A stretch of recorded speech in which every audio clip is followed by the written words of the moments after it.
Donald Trump's team has voiced a new idea for ensuring peace in Ukraine. American private military companies could be deployed in Ukraine as part of a long-term peace plan. According to sources from The Telegraph, Donald Trump is in talks with European allies about allowing armed contractors from the United States to help build fortifications to protect American interests in Ukraine.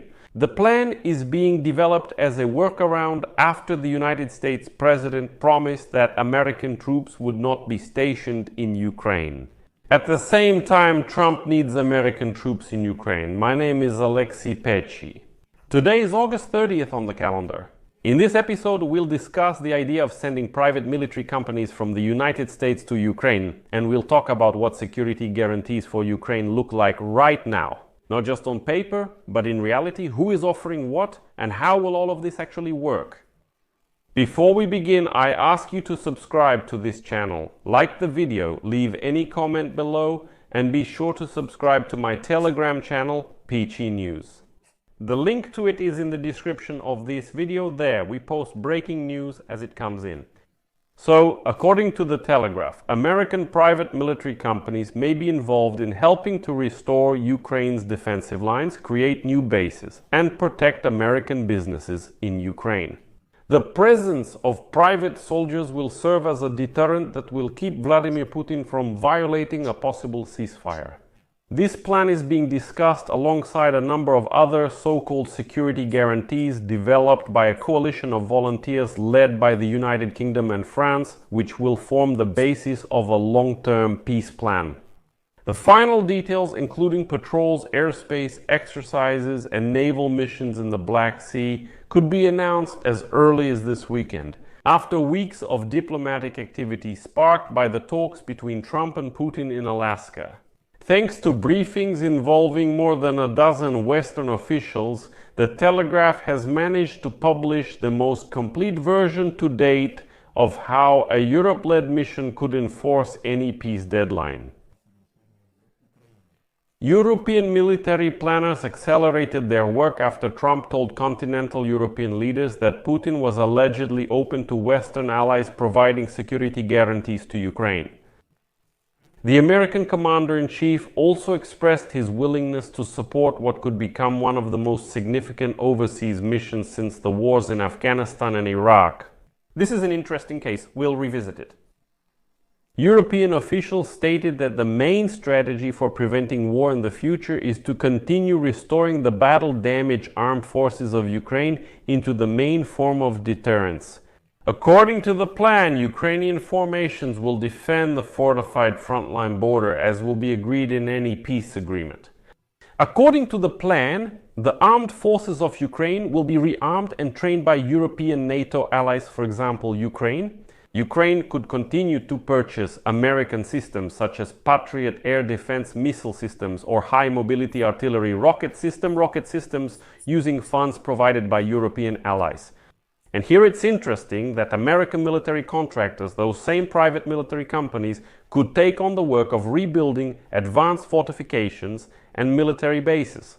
In this, Trump's team wants to repeat the scenario of Iraq and Afghanistan, where not only the regular United States Armed Forces participated, but also private military companies that were responsible for logistics, engineering, and so on. The presence of American contractors on the territory of Ukraine will be seen as significant support for the European powers that want to secure America's backing in the final peace agreement. And here, the topic of the mineral extraction agreement between the United States and Ukraine comes up. In Washington, there are hints that it is the United States armed military companies that may be involved in protecting any future extraction of the vast reserves of minerals and rare earth metals on the territory of Ukraine. So, the United States Army won't be involved, but American citizens will simply be present in a different format. Also, some European countries have now put forward the idea of creating a demilitarized buffer zone to separate Ukrainian and Russian forces after the end of hostilities. This year, to take on commitments as a security guarantor in a peace agreement. President Volodymyr Zelensky of Ukraine will likely call for European troops to be deployed in the buffer zone. The Kremlin suggested that China could take on commitments as a security guarantor in peace agreement negotiations. And according to the Financial Times, during his meeting with European leaders last week, Trump proposed deploying Chinese troops as peacekeepers in post-war Ukraine, although Ukraine does not agree to such a scenario. As for the European contingent, forces led by Europe could be deployed deep inside Ukraine to provide a third line of defense in case Russia decides to invade again. It is already known that the United Kingdom, France, Germany, Belgium, the Baltic countries, Northern Europe and Scandinavia have declared their readiness to send their troops to Ukraine. These support forces will be stationed in Ukraine only for a period of 5 to 10 years or until the interested countries are convinced that the armed forces of Ukraine are capable of defending themselves. European countries are also discussing the introduction of a no-fly zone, which would allow Ukraine to confidently resume commercial aviation routes. The plan could be implemented in stages, starting with Western Ukraine and gradually covering more and more airspace until the entire country becomes safe enough for commercial flights. Initially, the mission, which will involve patrols by Western fighter jets and a ground-based air defense system, will be aimed at opening Lviv and other Ukrainian airports in the west of the country. Security in the Black Sea is also being discussed. According to the plans, Turkey will lead a naval mission in the Black Sea aimed at ensuring the safety of commercial shipping routes to and from Ukraine.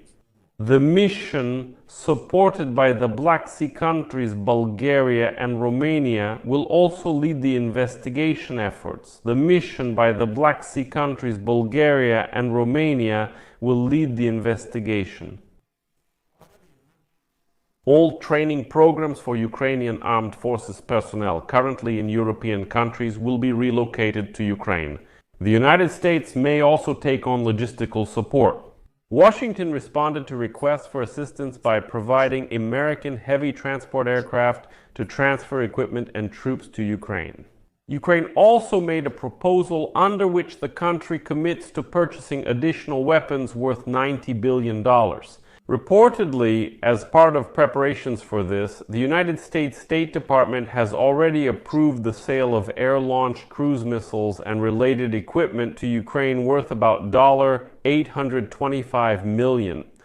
The potential sale of more than 3,000 AERAM missiles, which could be delivered to Kyiv within a few weeks, includes guidance kits, a global positioning system and electronic warfare equipment.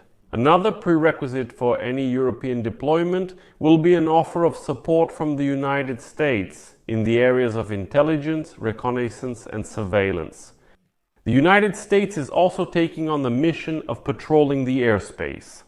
Today, in an interview, Donald Trump confirmed the information that the Americans are indeed ready to send their aircraft to cover Ukraine's airspace. Although there is a problem with entertainment here. As the Telegraph reports, in spring 2025, the United States stopped sharing intelligence with the Ukrainian armed forces during the Kursk operation, forcing them to retreat from Russia's Kursk region. A source told the Telegraph that United States officials also asked the United Kingdom Ministry of Defense not to share intelligence on this issue while Trump is conducting peace talks with Putin. In addition, it is reported that Europe has no experience coordinating large military missions. This task is mainly entrusted to American four-star generals. United States General Lexus Grinkevich, the Supreme Commander of NATO, is being considered as a possible candidate for this role if this idea receives approval from Trump. And right now, the main request of European governments to Trump is to deploy American fighter jets and missiles in neighboring Poland and Romania, ready to respond to the first signs of Russian aggression. European officials believe that this level of guarantee from Washington will make Russia think twice before attacking their troops stationed in Ukraine. Well, it's also known that the American president often changes his mind, and even if he keeps his promise, it might not work. The problem is that Trump himself believes that his words and Trump's authority are enough to deter the Russians. But clearly, that wasn't true, and his threats were just empty words. Nevertheless, the option of sending private military companies from America to Ukraine is actually a solution. Because then Trump cools down the hotheads in the Make America Great Again movement who are shouting that Americans should have no involvement in this war. And on the other hand, it still ensures the presence of American troops in Ukraine to protect, among other things, America's own interests. So I'll leave it at that for now. Share your opinions and conclusions in the comments below this episode. Subscribe to the channel, hit the bell, and don't forget to like. If you want to support the work of this YouTube channel, you can do so financially with any donation. You can use the links and payment details in the description of this video or the QR code on your screen. That's it for now. Take care. Goodbye, everyone.